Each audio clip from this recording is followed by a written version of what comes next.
Hi, I want to tell you a real story from the Bible, one that shows both Jesus' power and his compassion. It starts with a man named Jairus. He was a synagogue leader, and one day he came to Jesus and fell at his feet, begging him to come and heal his 12-year-old daughter, who was dying. You can find this story in Mark 5 and Luke 8. Jesus agreed to go with him. But as they walked, a large crowd followed, pressing in around Jesus.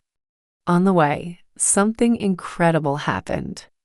A woman who had been bleeding for 12 years, someone considered unclean and untouchable, came up behind Jesus in the crowd.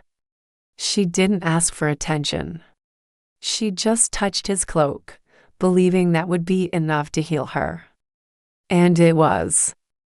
Mark 5:29 says, "Immediately her bleeding stopped and she felt in her body that she was freed from her suffering."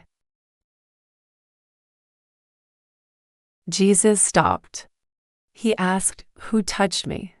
Even though the crowd was pressing in, he knew power had gone out from him. The woman came forward trembling, and Jesus said to her in Mark 5:34, "Daughter, your faith has healed you. Go in peace and be freed from your suffering." While Jesus was still speaking, someone came from Jairus' house and said, "Your daughter is dead.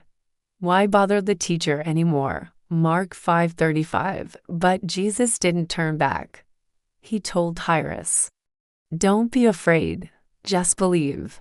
Mark 5:36. When they arrived at the house, people were already mourning. But Jesus said, "The child is not dead but asleep." Mark 5:39. The people laughed at him. But he took just a few of his disciples and the girl's parents and went inside.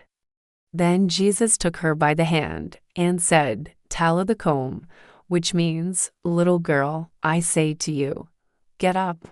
Mark 5:41. And she did. She got up immediately and began to walk round. She was 12 years old. And everyone was amazed. This is the Jesus we meet in the Gospels, full of authority, but also full of tenderness. He healed a woman who had suffered for years. He raised a young girl from death. And he still sees us, whether we're the one reaching through the crowd or the one lying still and out of hope. He meets us where we are. And when he speaks, life returns. You are loved.